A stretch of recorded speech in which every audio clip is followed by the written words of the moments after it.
Ya. Ahora sí. Recordemos que estamos leyendo el libro de Marcos. Hoy día nos tocaría el capítulo 14, desde el versículo 12 hasta el 25. Y no sé si ustedes han meditado en su país, en qué linda es nuestra patria. A mí me gusta mucho mi país, Chile. No sé si lo cambiaría por otro, pero ya estoy tan acostumbrado acá a sus tradiciones que feliz me quedaría acá toda la vida. Y hay muchas fiestas que nosotros celebramos. La Navidad, Año Nuevo, que es el Día de los Muertos, que es el Día de los Cristianos. Hay muchas fiestas que celebramos. Pero yo creo que la que más nos gusta a nosotros como coquimbanos son las fiestas patrias, ¿no? Porque tenemos la Pampilla. Todos vamos a la Pampilla y disfrutamos de ella. Pero ¿qué celebramos en esa fecha? Como saben, el 18 de septiembre fue la primera Junta Nacional de Gobierno que nos llevó a nosotros a la independización de nuestro país, nuestra independencia. Ahí pudimos ser libres, ¿verdad? Y tenemos varias tradiciones como la comida, el mote con huesillo, la empanada, la chicha. Y se imaginan ustedes que en base a nuestra tradición, a nuestra fiesta que tenemos como país, llegue, no sé, alguien con más poder y utilice nuestros símbolos como la empanada, la chicha, y haga una fiesta global para todo el mundo. Sería Chile representando globalmente una fiesta tradicional. Y lo que vamos a ver acá fue algo parecido. Una fiesta tradicional y vino alguien que tomó su elemento y hizo algo mayor. Y eso es lo que vamos a ver el día de hoy. Si me acompañan al libro de Marcos, desde el capítulo 14, versículo 12 al 25, vamos a darle lectura. La palabra de Dios dice así: el primer día de la fiesta de los panes sin levadura, cuando sacrificaban el cordero de la Pascua, sus discípulos le dijeron: ¿dónde quieres que vayamos a preparar para que comas la Pascua?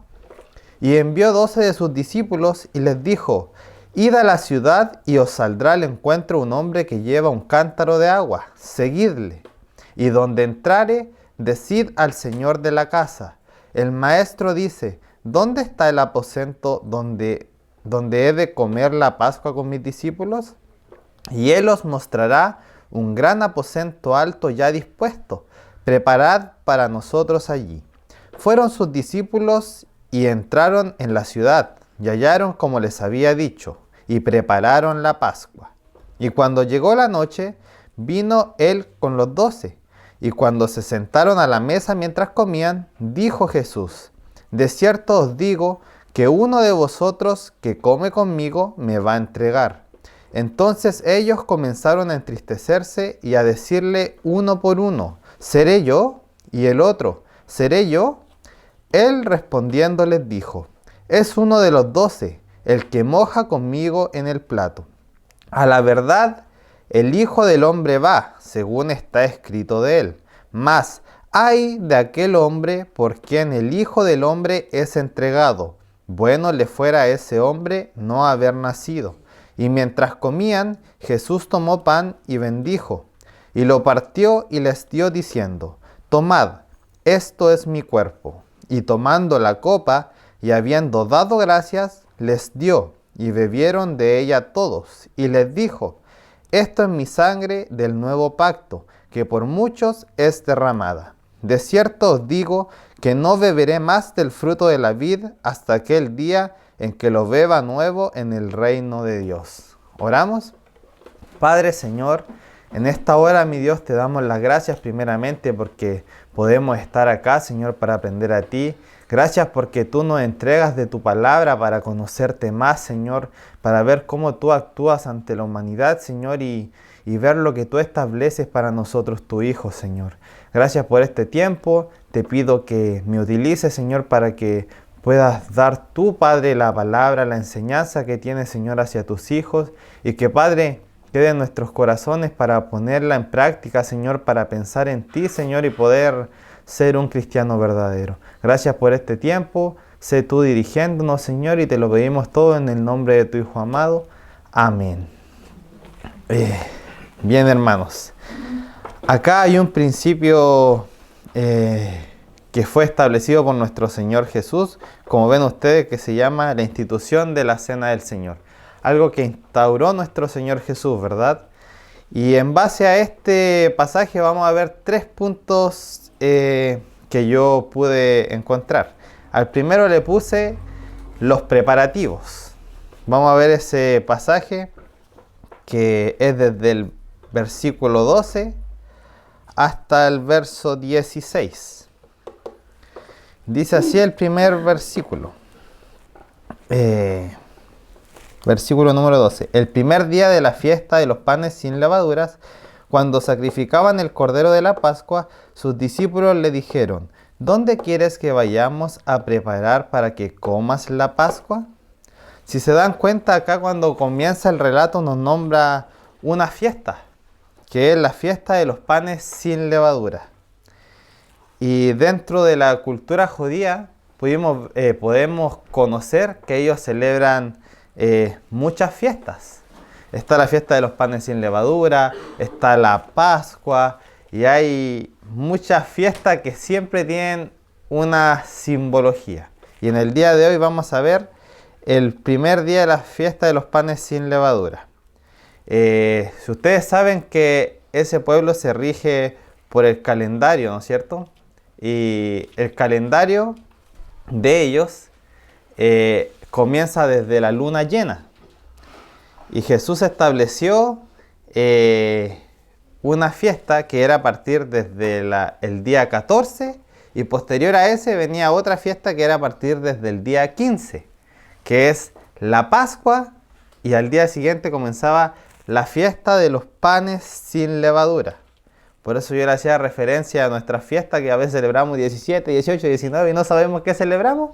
Bueno, acá sí. Acá ellos celebraban la Pascua y la fiesta de los panes sin levadura, que duraba 7 días, la fiesta de los panes sin levadura. Y eso es lo que iban a celebrar acá Jesús y sus discípulos. Recordemos que ellos estaban en la ciudad de Jerusalén.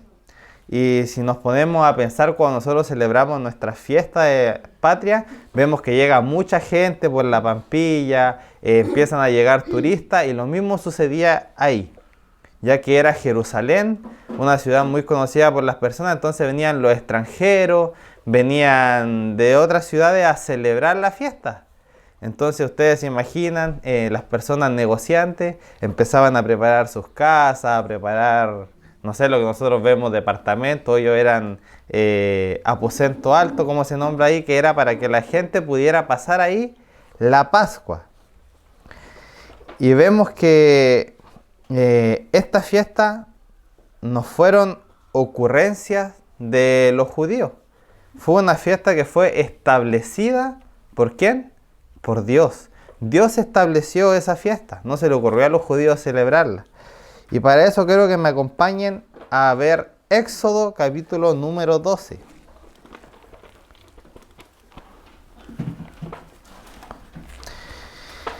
¿Qué dice ahí en el capítulo 12? Dice la Pascua, ¿verdad? Voy a leerle rápidamente. Dice, acá está hablando Jehová a Moisés y a Aarón después que le diera las tablas, ¿verdad? Dice, habló Jehová a Moisés y a Aarón en la tierra de Egipto diciendo, este mes os será principio de los meses, para vosotros será este el primero de los meses del año. Hablad a toda la congregación de Israel diciendo, en el 10 de este mes tómase cada uno un cordero según la familia de los padres, un cordero por familia. Mas si la familia fuere tan pequeña que no baste para comer el cordero, entonces él y su vecino inmediato a su casa tomarán uno según el número de las personas, conforme al comer de cada hombre. Haréis la cuenta sobre el cordero. El animal será sin defecto, macho de 1 año. Lo tomaréis de las ovejas y de las cabras, y lo guardaréis hasta el día 14 de este mes. Y lo inmolará toda la congregación del pueblo de Israel entre las 2 tardes. Y tomarán la sangre y la pondrán en los 2 postes en el dintel de las casas en que lo han de comer. Y aquella noche comerán la carne asada al fuego, y panes sin levaduras, con hierbas amargas lo comerán. Ninguna cosa comeréis de él cruda, ni cocida en agua, sino asada al fuego, su cabeza con sus pies y sus entrañas. Ninguna cosa dejaréis de él hasta la mañana, y lo que daré hasta la mañana lo quemaréis en el fuego. Dice el 11, y comeréis así, ceñidos vuestros lomos, vuestros calzados en vuestros pies, y vuestro bordón en vuestras manos, y lo comeréis apresuradamente. Es la Pascua de Jehová.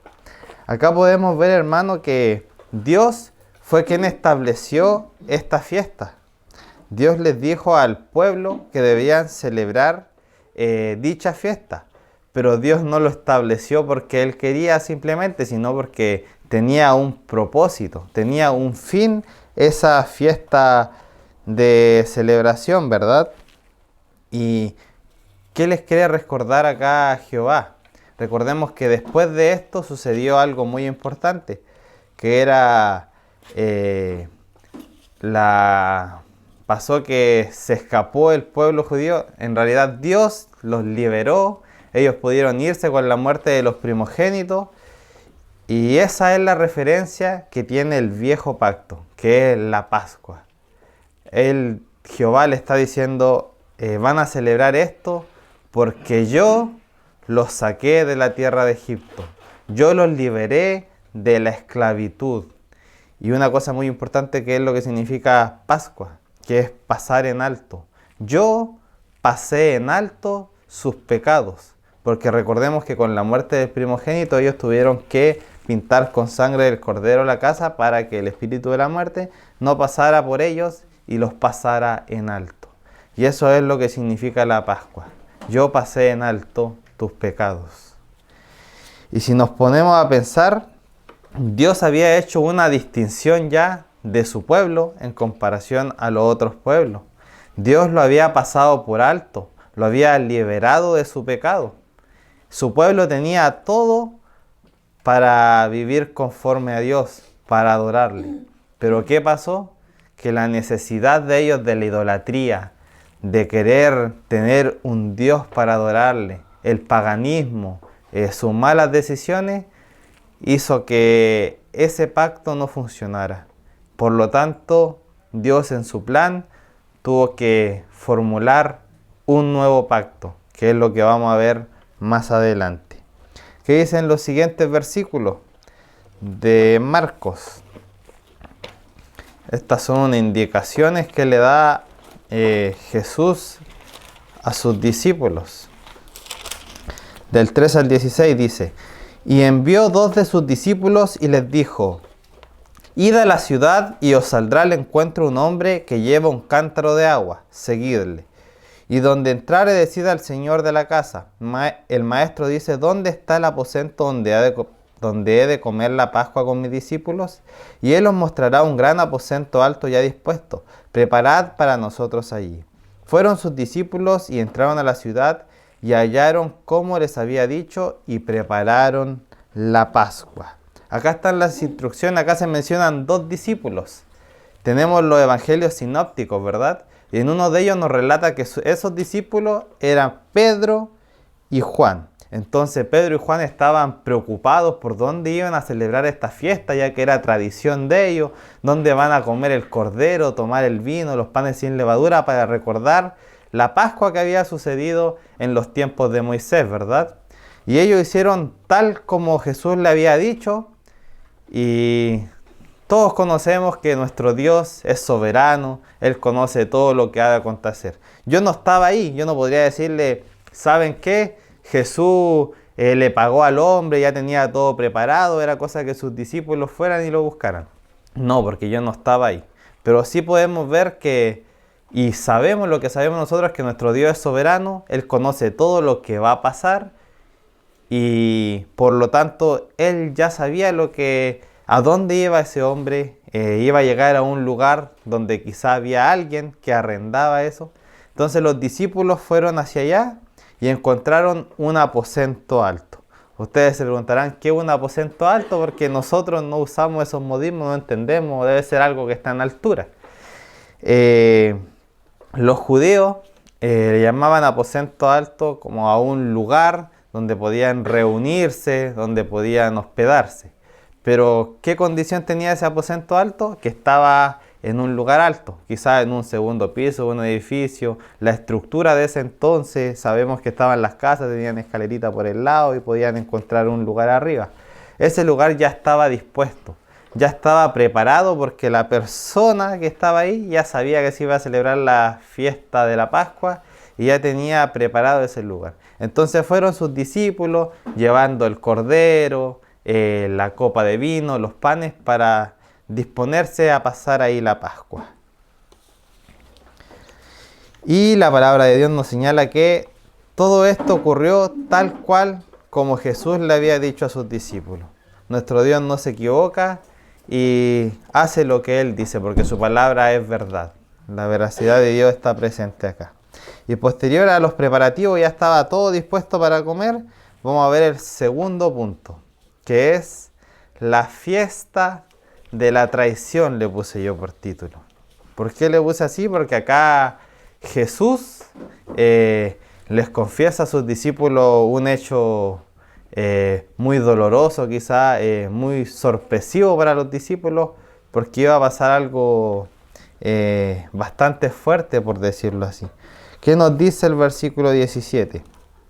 Y cuando llegó la noche, vino él con los 12. 18. Y cuando se sentaron a la mesa, mientras comían, dijo Jesús: de cierto os digo que uno de vosotros que come conmigo me va a entregar.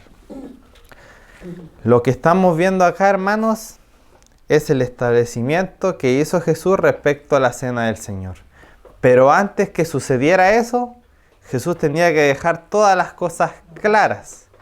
Entonces acá él ya no se pudo, dice Juan que conmovido, él les confesó eso a sus discípulos. Entonces acá podemos ver como un paréntesis antes de lo que va a acontecer más adelante. Y les dice: de cierto os digo que uno de vosotros que come conmigo me va a entregar. Hay un detalle que no quiero dejar pasar antes de meterme en sí en la palabra de Dios, que es: se sentaron a la mesa. Recordemos que esto estamos hablando hace más de 2000 años atrás.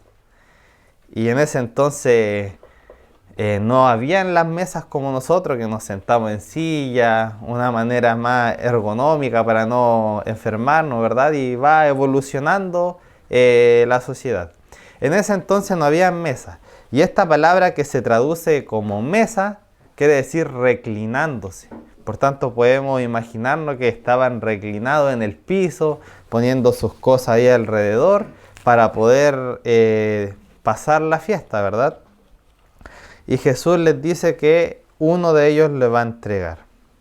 ¿Qué creen que ustedes, qué sentirían ustedes ver que tienes a una figura mayor que tú, que te enseñó, prácticamente un padre, que te enseñó, te nutrió de la palabra de Dios, te enseñó a ser moralmente una persona íntegra, y que te diga: uno de los que ha pasado conmigo todo este ministerio me va a entregar?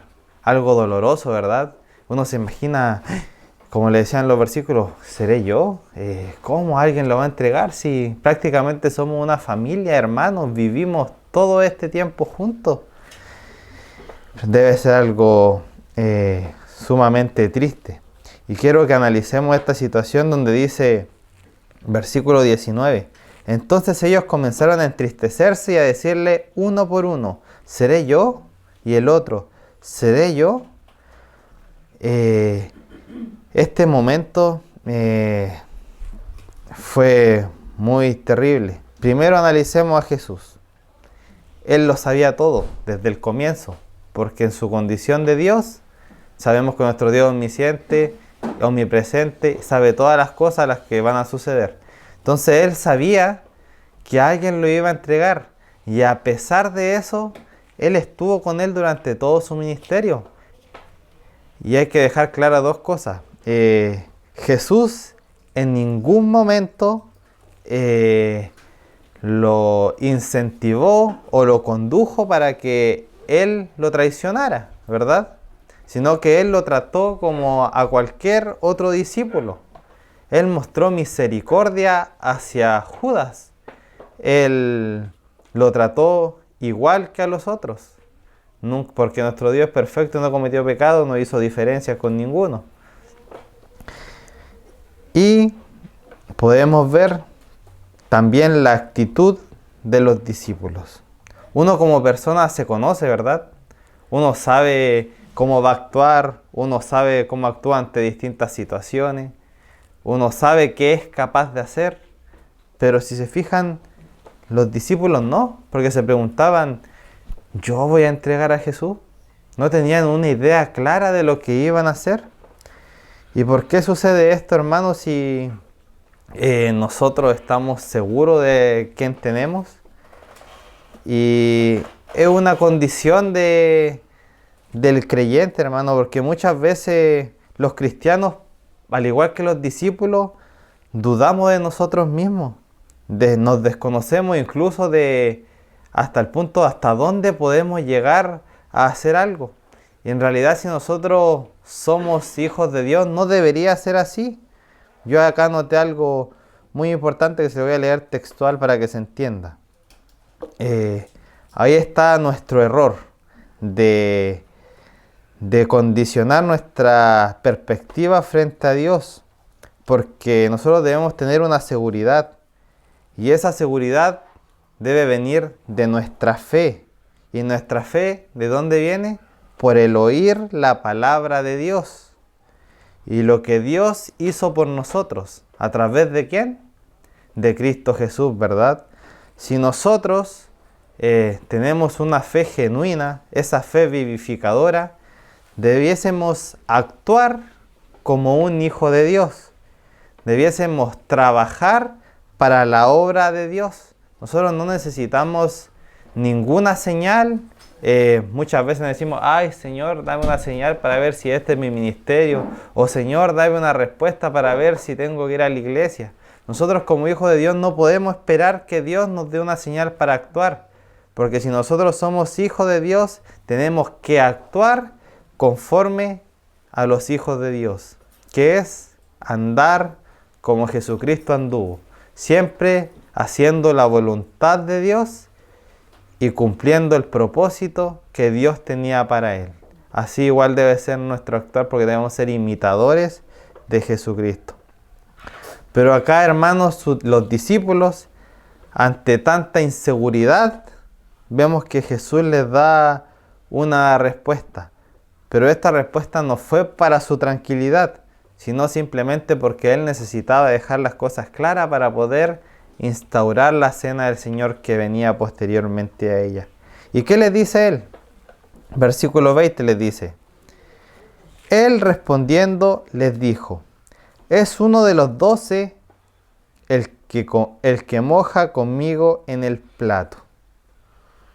Recordemos que ellos estaban reclinados y vamos a hablar un poco de la tradición de esta fiesta. Tenemos el cordero, ¿verdad? Que debería cumplir con ciertos requisitos, que no debe ser menor de un año, sin mancha. También habían otras especies como el pan sin levadura, las hierbas amargas y las copas de vino. Entonces todo eso establecido, celebraban la fiesta.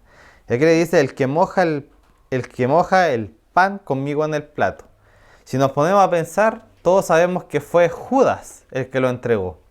Y si vemos que Judas moja con Jesús en el plato, obviamente vamos a decir, él es, todos iban a saber. Pero en el contexto no fue así, porque era muy tradicional que cualquiera de los 12 discípulos haya metido con Jesús en el plato, porque al final todos mojaron de ese plato, o quizá habían otros platos, pero a lo que voy es que no solamente Judas mojó con él en el plato, sino que pudo haber sido también otros discípulos. Por eso quedó como esa interrogativa de quién fue y no se dieron cuenta. Porque si hubiesen sabido, hubieran tomado a Judas y lo hubieran tomado preso y el plan de Dios no se hubiera cumplido, ¿verdad? Pero todos sabemos que no fue así. Y dice la palabra de Dios en el versículo 21. ¿Qué dice respecto al que lo iba a entregar? Porque acá Jesús toma una advertencia y le da una consecuencia a quien lo iba a entregar. Le dice, a la verdad el Hijo del Hombre va según está escrito de él, mas ay de aquel hombre por quien el Hijo del Hombre es entregado. Bueno le fuera a ese hombre no haber nacido. El resultado de la traición le puse a este subpunto. Acá podemos ver que dice, a la verdad el Hijo del Hombre va. ¿A qué se refiere con el Hijo del Hombre? Se refiere a la condición de Jesús. Hay que dejar claro que en el Nuevo Testamento Jesús usó este título hacia él mismo, en referencia al Antiguo Testamento, que Dios hablaba con el profeta Ezequiel y le decía, Hijo del Hombre. ¿Qué nos quiere decir esta condición? ¿Y qué nos quiere dar a entender Jesús? Que su condición de hombre en esta tierra sí es real. Hay muchas sectas, mucha ideología que nos dicen que no, que Jesús no fue 100% hombre. Hay otros que dicen Jesús no fue Dios. Y acá la palabra de Dios es clara. Y Él mismo se otorga el Hijo del Hombre, dándonos su condición de que Él fue 100% hombre. Pero no olvidemos que Él también fue 100% Dios. Y Él acá no lo pone porque ya era innecesario ponerlo. Vemos que en el ministerio que Él tuvo se declaró la unidad con Dios, se declaró como Hijo de Dios, como el pastor, como el único camino a Dios. Entonces su deidad ya no estaba en duda, porque ya todos sabían, sus discípulos al menos, que Él era Dios. Y acá también Él dice, yo también soy 100% hombre. Pero también vemos que dice, según está escrito de Él respecto a una profecía. Estuve buscando, a lo largo del Antiguo Testamento hay más de 200 profecías que hablan sobre el Mesías. Y acá podemos ver una que dice Daniel, capítulo 7, del versículo 13 al 14. Dice así esta profecía. Miraba yo en la visión de la noche, y he aquí, con las nubes del cielo, veía uno como un hijo de hombre, que vino hasta el anciano de días, y le enviaron a acercarse delante de él. Y le fue dado dominio, gloria y reino, para que todos los pueblos, naciones y lenguas les sirvieran. Su dominio es dominio eterno, que nunca pasará, y su reino uno que no será destruido. Acá vemos cómo esta profecía hace referencia ¿a quién? A Jesús, a Jesucristo, el Mesías. Y lo vemos que también lo habla como Hijo de Hombre, en donde le iba a dar dominio, gloria y reino. Y acá vemos que la armonización de la palabra de Dios, ¿verdad? Cómo todo se armoniza. Acá habla del Hijo del Hombre y Jesús se habla como el Hijo de Hombre. ¿Se imaginan ustedes cómo es para los judíos? Los judíos sabían todas las profecías, esperaban al Mesías. Si uno le citaba a Daniel 7, 13, 14, de seguro ellos se lo sabían. Entonces, en referencia a esto, Jesús lo habla ahí también. Y tenemos la consecuencia de lo que le iba a pasar al que iba a entregar a Jesús. Jesús textualmente, o para nosotros hoy en día, le dijo literalmente, porque estaba presente en la mesa, Judas, mejor no hubieras nacido. Acá Jesús no le está diciendo, a Judas, hey, para que no sepan los discípulos, oye, arrepiéntete, no me entregues, no hagas esto. No, porque Jesús nunca indujo primeramente a Judas para que lo entregara, sino que siempre, como les dije, lo trató como un discípulo más. Y acá hay algo muy importante que nosotros tenemos presente.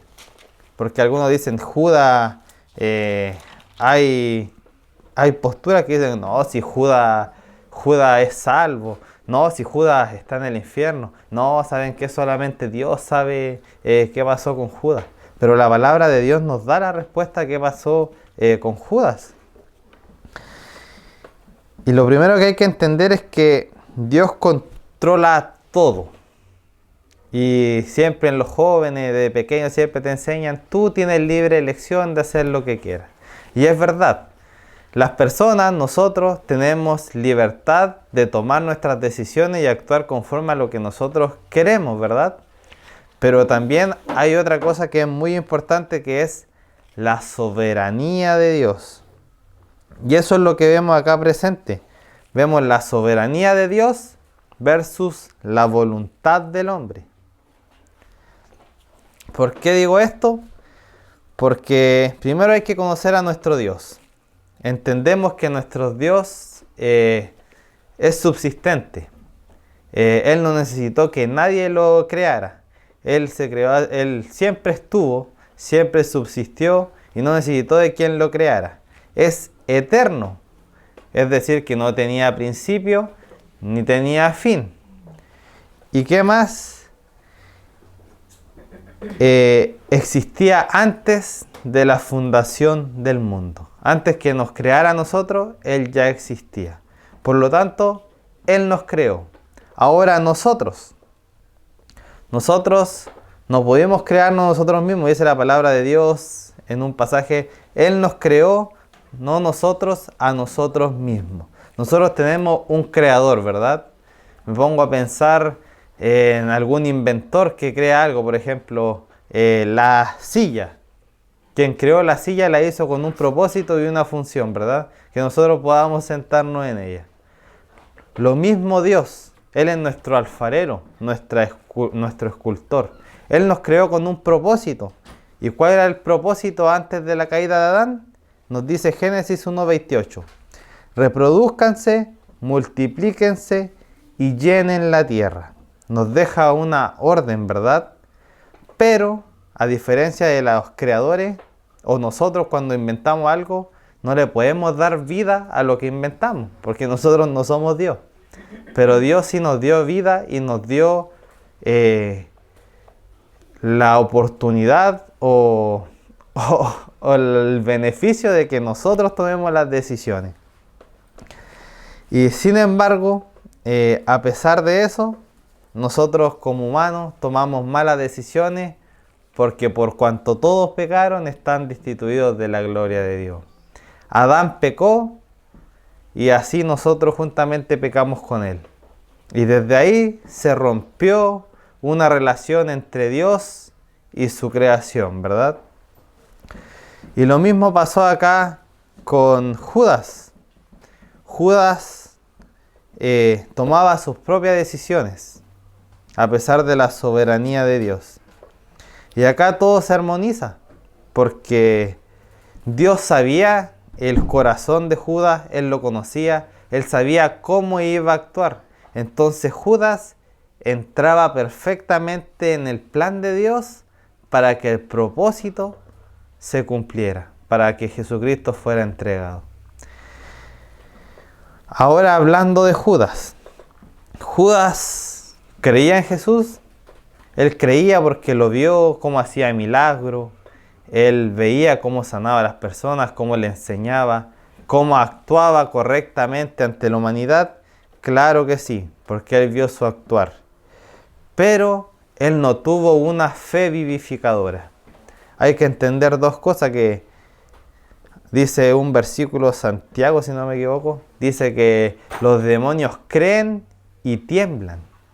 Y ese creen nos habla de darle crédito, de confiar, de que actúa bien. Pero también tenemos otro tipo de creer, que espero que es el que tengamos todos nosotros acá, los que hemos sido y llamados hijos de Dios, que es la fe vivificadora, que habla de una convicción, de entender la veracidad de Dios, la verdad de Dios, y la confianza en la salvación de Cristo Jesús. Son dos fe muy distintas. Y claramente Judas no tenía esta fe. Por eso él tomó esas decisiones. Y vemos después su actuar que incluso atentó con su propia vida después de haberse no arrepentido, sino haber tenido un remordimiento de lo que hizo. Porque todos sabemos que el arrepentimiento es muy distinto al remordimiento. Y acá en el libro de Juan 17:12 nos habla Jesús respecto a eso cuando él hace una oración al Padre por sus discípulos. Y dice así: cuando estaba con ellos, hablando de Jesús, dice: en el mundo yo los guardaba en tu nombre. A los que me diste yo los guardé, y ninguno de ellos se perdió, sino el hijo de perdición, para que la Escritura se cumpliese. Este evangelio nos muestra cómo Jesús vela por sus discípulos. Como les decía anteriormente, Él le enseñó, le habló de la palabra, vieron su sabiduría. Él le mostró todo para que sus discípulos pudieran seguir en la verdad, pudieran reconocerlo como amo y Señor, ¿verdad? Y así fueron con los 11 discípulos. Pero ¿qué pasó con Judas? Judas no entendió esa condición, no lo reconoció como Dios. Y acá en este pasaje nos habla de hijo de perdición respecto a Judas. Esta palabra viene del griego apoleia, que significa ruina o pérdida, pero una pérdida física espiritual. O sea, una pérdida físicamente espiritual o eterna. Es decir, que Judas no fue salvo, porque fue perdido y condenado eternamente. Y eso nos hace pensar a nosotros, hermano, que nos ponemos a pensar cómo Judas, habiendo estado con el mismo Jesús, no pudo creer, no pudo entender que Él era Dios. Y como dice 2 Corintios 13:5, examinaos a vosotros mismos si estáis en la fe vivificadora. Probaos a vosotros mismos, ¿o no os conocéis a vosotros mismos que Jesucristo está en vosotros, a menos que estéis reprobados? Yo te invito, hermano, a que, quizás no ahora, sino que cuando tengas comunión con Dios, cuando estés a tiempo a sola con Él, cuando alimentes tu relación con Él, analices tu vida, te preguntes, ¿estoy viviendo realmente la fe genuina? Porque hay muchos, hemos visto y escuchamos incluso, que hay muchas personas que practican la cristiandad, pero para llenarse sus bolsillos, para hablar lo que la gente quiere oír y no habla la verdad de Dios. Y nosotros tenemos que analizarlos y vivir la verdadera vida de un cristiano. El verdadero cristiano busca de Dios. Llama para vivir conforme a Dios. Vive para servir a Dios. Para instruir a tus hijos, a la gente que clama por la palabra de Dios que es inconversa. Ese es el sentir que debe tener un cristiano. Y muchas veces quizás nos sentimos solos, nos decaímos, pero un verdadero cristiano también busca la comunión. Todos nosotros, hermanos, debemos buscarnos uno a otro, crecer juntos para ser unos verdaderos cristianos. Quizás muchas veces nos saludamos nomás, hola, ¿cómo estás? De lejito, bien, gracias. Pero no buscamos la comunión.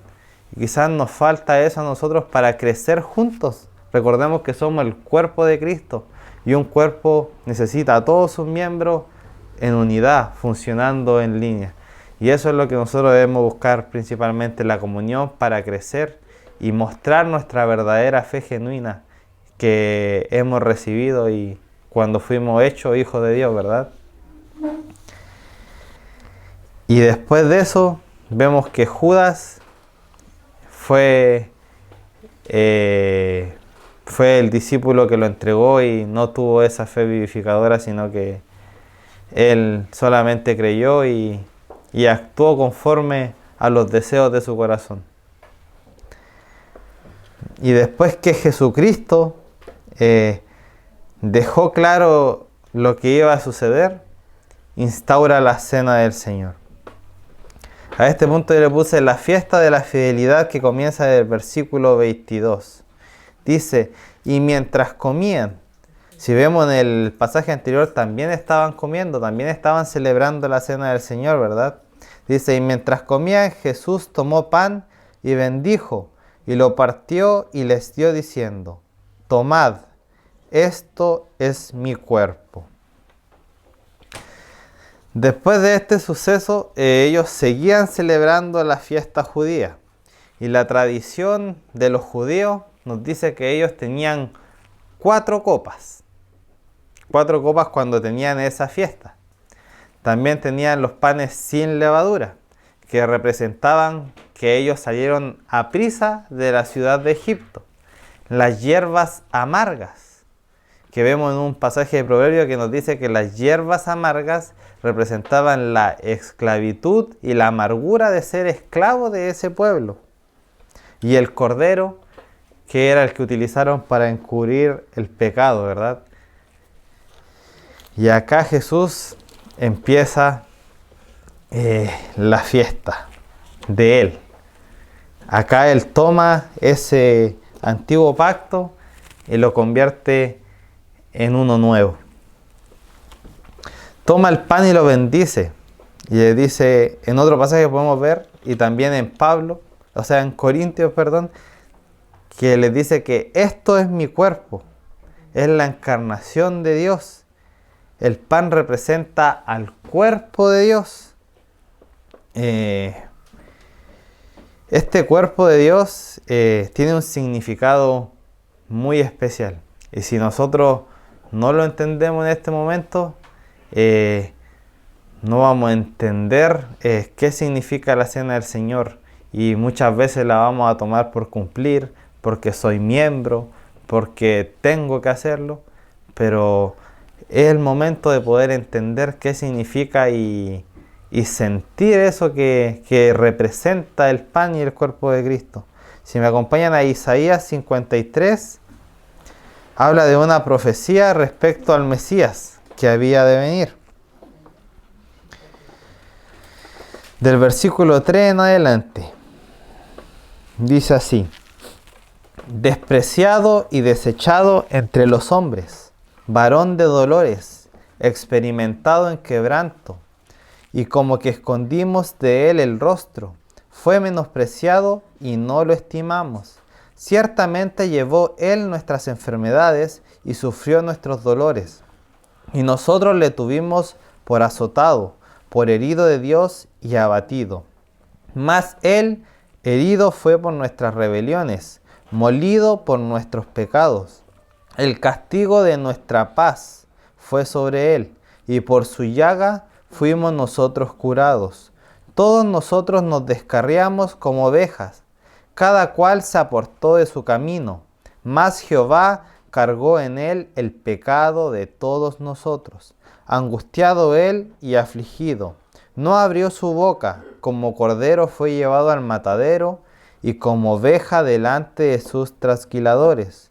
Enmudeció y no abrió su boca.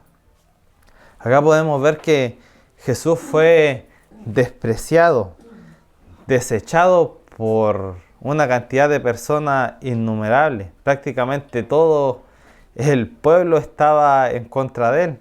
En la fiesta de la Pascua ellos tenían una tradición que era liberar a alguien. ¿Y cómo habrá sido ese mal que sentían por Jesús, que prefirieron liberar a un ladrón antes de alguien que incluso el mismo gobernador no le encontraba mal? ¿Se imaginan ese odio? Él padeció, experimentó dolores tan fuertes que quizás para nosotros, incluso si vemos en alguien más malo, me imagino en alguien que haya sido quizás un violador, alguien así, incluso ese padecimiento nos daría como angustia de ver todo lo que está sufriendo. Jesús sufrió bastante y a Él no le correspondía. Esos dolores, ese sufrimiento, esos azotes nos correspondían a nosotros, porque Él tomó nuestro lugar.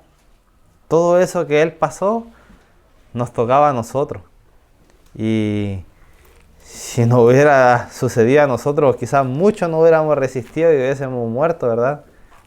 Pero tenemos a Él. Él dijo, no, yo voy a ir por ti, yo voy a sufrir esos dolores, esas heridas, yo las voy a pasar por ti, para que tú estés bien, para que tú no sufras físicamente. Él tomó tu lugar.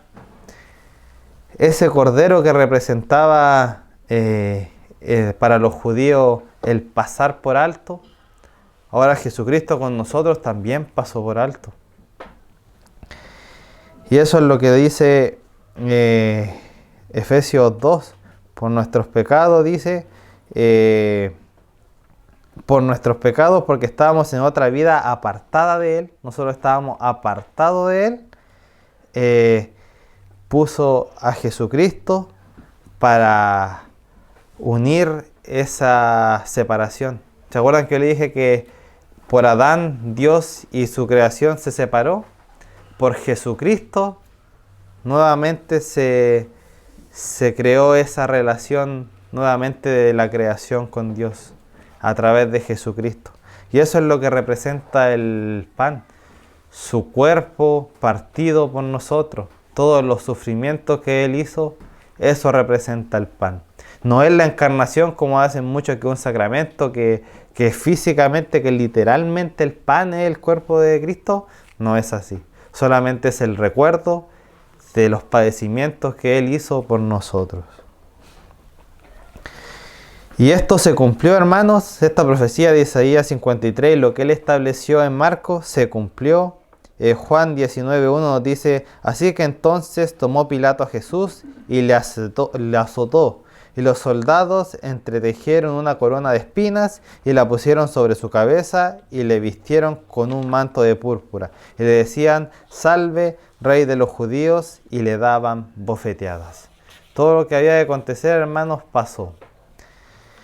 Y versículo 23, nos vamos a otro elemento que dice, y tomando la copa, y habiendo dado gracias, les dio, y bebieron de ella todos, y les dijo, esto es mi sangre del nuevo pacto, que por muchos es derramada. Como les dije, en la fiesta judía, en la Pascua, habían 4 copas, que representaba, os sacaré, os libraré, os redimiré, y los tomaré como pueblo. Esas son los que incluso hasta el día de hoy los judíos celebran, que es cuando Él los sacó del pueblo de Egipto, cuando Él los liberó, porque recordemos que los sacó y después los liberó recién cuando abrió el mar y el pueblo ya no pudo seguirle, ¿verdad? Y tenemos, os redimiré, cuando Él los pasó por alto. Y 1 Corintios nos dice Pablo, la copa de bendición que bendecimos, ¿no es la comunión de la sangre de Cristo? El pan que partimos, ¿no es la comunión del cuerpo de Cristo? La copa de bendición, ¿qué bendecimos? Acá viendo y analizando, dice la tercera copa que celebraban los judíos, que era la que yo les dije que redimiré, también era llamada la copa de bendición. Y esta es la que probablemente toma Jesús para establecer su nuevo pacto. Y Él les dice, esta es la sangre de mi nuevo pacto que por muchos es derramada. Jesús derramó su sangre en la cruz del Calvario, olvidando el nuevo pacto. Pero ojo, no lo está invalidando. Él solamente está poniendo su nuevo pacto sobre el antiguo, que es un pacto sin acepción de personas. Porque la Pascua judía solamente vemos que la distinción que hizo Dios fue con su pueblo judío. Pero este pacto alcanza para toda la humanidad, por medio de la sangre de Jesucristo. Y así lo dice Romanos 23, 21 en adelante. Pero ahora, aparte de la ley, se ha manifestado la justicia de Dios, testificada por la ley y por los profetas. La justicia de Dios por medio de la fe en Jesucristo para todos los que creen en Él. Porque no hay diferencia, por cuanto todos pecaron y están destituidos de la gloria de Dios, siendo justificados gratuitamente por su gracia, mediante la redención que es en Cristo Jesús, a quien Dios puso como propiciación por medio de la fe en su sangre, para manifestar su justicia a causa de haber pasado por alto en su paciencia los pecados pasados, con la mira de manifestar en este tiempo su justicia, a fin de que el que sea el justo y el que se justifica a él, que es la fe de Jesús. ¿Dónde pues está la jactancia? Queda excluida. ¿Por cuál? ¿La ley? ¿Por la de las obras? No, sino por la ley de la fe. Y mira que concluye acá Pablo. Concluimos pues que el hombre es justificado por fe sin las obras de la ley. ¿Es Dios solamente Dios de los judíos? ¿No es también Dios de los gentiles? Ciertamente, también de los gentiles, porque Dios es uno, y Él justificará por la fe a los de la circuncisión y por medio de la fe a los de la incircuncisión. Luego, ¿por la fe invalidamos la ley? En ninguna manera, sino que confirmamos la ley. Acá vemos que ahora el nuevo pacto es para todos los que creen por medio de la fe. Ya no hace distinción al pueblo judío.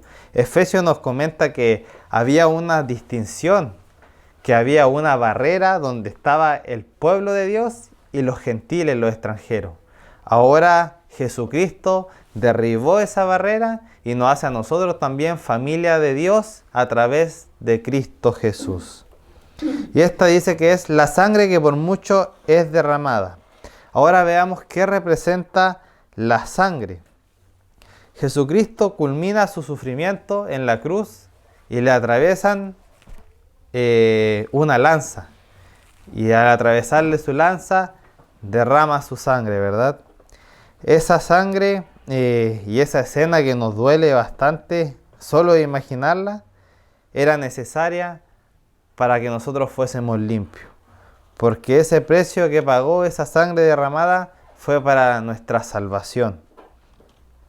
Ahora por su sangre nosotros nuevamente fuimos acercados a Dios. Como yo les dije en Efesios 2:13 dice, pero ahora en Cristo Jesús, vosotros que en otro tiempo estabais lejos, habéis sido cercanos, ¿por quién? Por la sangre de Cristo. Entonces cuando nosotros tomamos la copa, recordamos la sangre de Cristo que nos hizo nuevamente de la familia de Dios. Ese fue el precio que tuvo que pagar Jesús. Y en el último versículo dice, de cierto os digo que no beberé más del fruto de la vid hasta aquel día en que lo beba nuevo en el reino de Dios.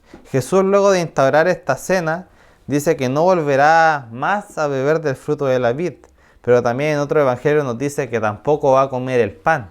Es decir, que Él no iba a celebrar más la cena del Señor hasta que lo hiciera nuevamente en el reino de Dios. ¿Y qué nos quiere decir el reino de Dios? Sabemos que el reino de Dios es donde Él gobierna, ¿verdad? Entonces Jesús no lo va a celebrar nuevamente hasta que esté con nosotros donde Dios gobierna, que es en el cielo. ¿Cuánto esperamos que llegue ese momento para celebrar la cena del Señor con Jesús, verdad?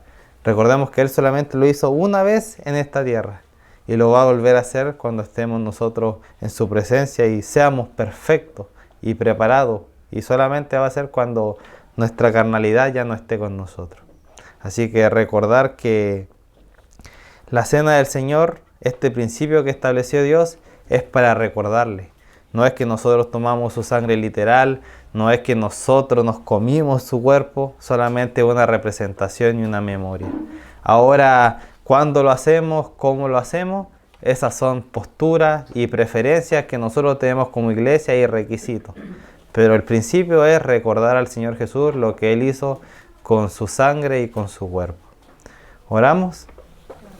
Padre Señor, te damos gracias por este tiempo, gracias porque podemos aprender de tu palabra, Señor. Podemos ver cómo con tradiciones, Señor, tú creas un nuevo pacto, Señor, un pacto que perdura hasta el día de hoy y que va a seguir, Señor, haciendo la obra en quien quiere ser llamado hijo tuyo, Señor. Te pedimos para que nosotros podamos seguir creciendo en ti, Señor, buscando a quienes necesitan de ti, Padre, y que lo que tú has establecido, Señor, podamos hacerlos correctamente, Señor, recordando el sacrificio que tú hiciste, Padre, ese cuerpo que fue partido por nosotros, esos sufrimientos que eran de nosotros, Señor, tú lo hiciste, Padre, para pasarnos por alto, para perdonarnos, Señor. Gracias, Padre, porque tú eliminas nuestro pecado, Señor, no lo encubres, sino que tú lo borras de nosotros. Y gracias por tu sangre, Señor, porque por ella, Padre, Señor, por la sangre derramada podemos ser hijos de Dios, Señor. Gracias por este tiempo, te pedimos que tú nos sigas dirigiendo en lo que queda de nuestra semana, Señor, y que seas tú, Padre, durante todos nuestros días, meditando en ti y actuando, Señor, como tú quieres que seamos. Gracias por este tiempo en Cristo Jesús. Amén.